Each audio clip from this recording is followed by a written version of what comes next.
Hi, my name is Dr. Michelle Maidenberg, and this is Cora. Hi.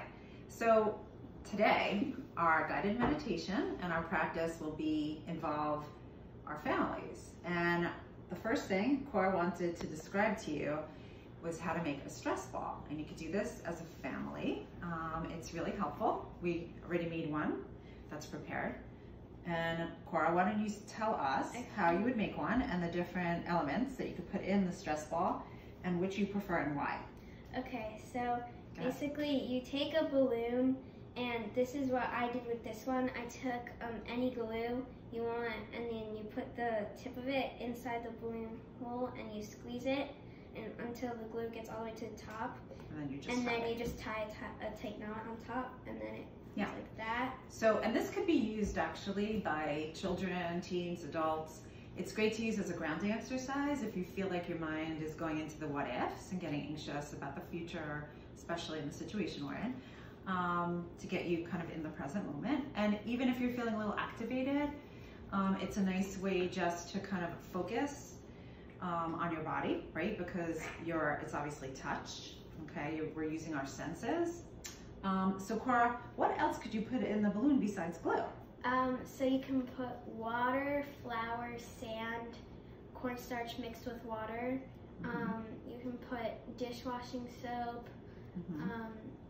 Lots to choose from, right? Anything, yeah. Like, hopefully somebody will have one of those things in their homes, right? Yeah. Okay. Is there a difference between any of them? Like, is there any that you prefer, and is there a reason why? I like this one because it's more like squishy and easy to squish. Okay. And is there any other one? I think don't people generally like shaving cream? Oh yeah, like shaving cream. Right? Yeah. Because it comes out like really kind of squishy too? Yeah. Right? Okay. And the nice thing too is you could choose whatever color balloon you like too. So whatever's your favorite color, right? And you could make a bunch of them. You could put one in your in your pocketbook, and of course because we're home, you can have it all over the house too. You can also put slime in it. That's true. Okay. But there are some things that are easier to get inside the balloon than others. So you have to experiment a little bit, and it could be a little messy. So just a word of caution. So the other thing that I wanted to just show you is a little kind of grounding exercise that we do with a die. And Cora's gonna be again. Are you going to help me with this? Yes. Okay. So if you get on number 1, okay, we're using our senses, is gonna be smell. If you get on number 2, it's sight, which is, right, seeing. Number 3 is sound. Number 4 is taste. Number 5 is touch. And 6 is a wild card. In other words, you could choose whatever you want, okay? So do you want to spin the die and then well, I'm going to ask you. So do you want me to spin it, or you want to spin it? Can I spin it? You can spin it. Wait, so I spin it and then ask you? Yeah. Okay. Spin it and then we'll see what it falls on. Okay, so that is number 2. So that's that's sight. So look around the kitchen. Do I answer it, or do you answer it? You answer it. And look at something and then tell me what it is. Flowers. Okay. So sometimes it's really interesting because we don't even, we're kind of very rarely in the present moment. We just kind of go through our day zipping through things. So Cora, we're doing sight, right? Which is looking at things. Is there anything here in the kitchen, if you look around, that you've never noticed before? We've been living here for quite a number of years, right? So try to see if there's something that you didn't really even notice before. Anything you could think of?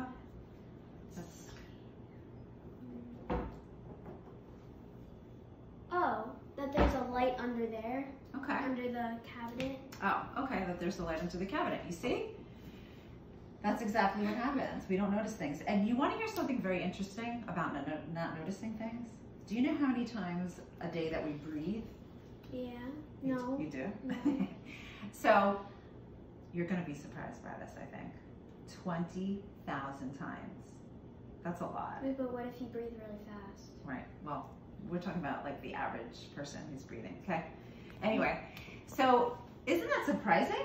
Do you ever think about that once during the day that you're breathing? No, you just breathe. And that's an example of how we don't think about things, right? We just do them without even thinking about it. And if we're in the present moment with it, we could actually learn something, right? Because we can really appreciate the fact that we've been breathing 20,000 times. Yeah, well, usually, like, I don't realize, like, if I'm counting. I know, but I'm just saying that then you could just notice things that you haven't noticed before. Isn't that pretty fascinating? Yeah. Yeah, right? Okay. So now Cora and I are going to demonstrate a guided meditation, okay, that we could do with kids. And I'm going to have her pick the topic. What kind of topic would you like to pick? Well, since I said flowers before, I guess Flowers. Okay. While we're on the subject of flowers, can we do one more little demonstration? Yeah. Okay, don't look so happy. Okay, so take a quick look at the flowers, really quickly, and then look away. Okay, what did you see? Colors. Okay. Anything else? Probably not a lot of details, right? Yeah, because we did it quickly, right? Yeah. Which again, usually we'll just walk by the flowers and not even notice them. So if I were to ask you to actually look at the flowers in detail for like 2 minutes, what do you think you could come up with? A lot more, Should right? I look at it? Yeah. What things are you noticing? The detail inside the flower. Like what? Like the middle of Yeah, it. so what are you noticing about that? That it looks fuzzy. Looks fuzzy, uh-huh. I noticed that the purple flowers have like a white tip. That is true. White tips. This flower has a bit of pink streaks in it. So you're talking about like a variation in color, Yeah. right? It's just not solid color. And the stems look kind of fuzzy. This one looks kind of fuzzy. Yeah. So do you notice that when I asked you to look at them for like several minutes that you noticed so much more? Yeah. Do you know that that helps you on a daily basis with your focusing, with your attention, with your memory, with your learning? If you did those exercises like I teach you every single day, that you could actually improve on all of that. Isn't that so cool? Yeah. I think so, right? So we have to really be more in the present moment, right? With each other and also just in general. Yeah. Okay, so now we're gonna go sit on the floor. Okay, go ahead, come sit down. Can I have that? Thank you. Yeah, because we're gonna put that over here. Okay, so let's cross our ankles, okay? And what we're gonna do is we're gonna put our hands, and if we were sitting in a chair, we'd put our feet just straight down, okay? So could you try to have a very, very straight back and put your hands on your lap, okay? When I count to 3, we're gonna close our eyes. And you said that we're gonna do the meditation on the flowers. So we're gonna do a short one, okay? Okay. Because, you know, kids don't have such huge attention spans. Okay, ready? To close your eyes, okay. Okay, please close your eyes, okay? And then you're gonna listen to the sound of my voice.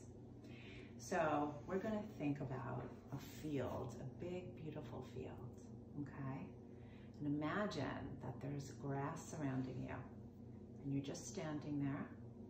And as you're standing in this big, beautiful field, you're walking very slowly, and you're walking through the fields of grass, the blades of grass, and you're noticing how they feel kind of tickling up against your legs and your feet, okay? And you walk a little further, 1 foot, and then 2 feet, and 3 feet, and then 4 feet. And as you reach the 5th foot, you notice that it opens up to this beautiful spread of wildflowers.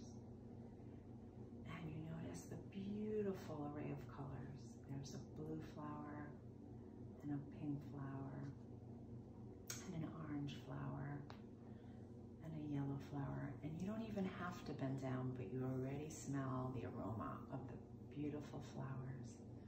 They smell very, very pungent and very perfumey and very natural.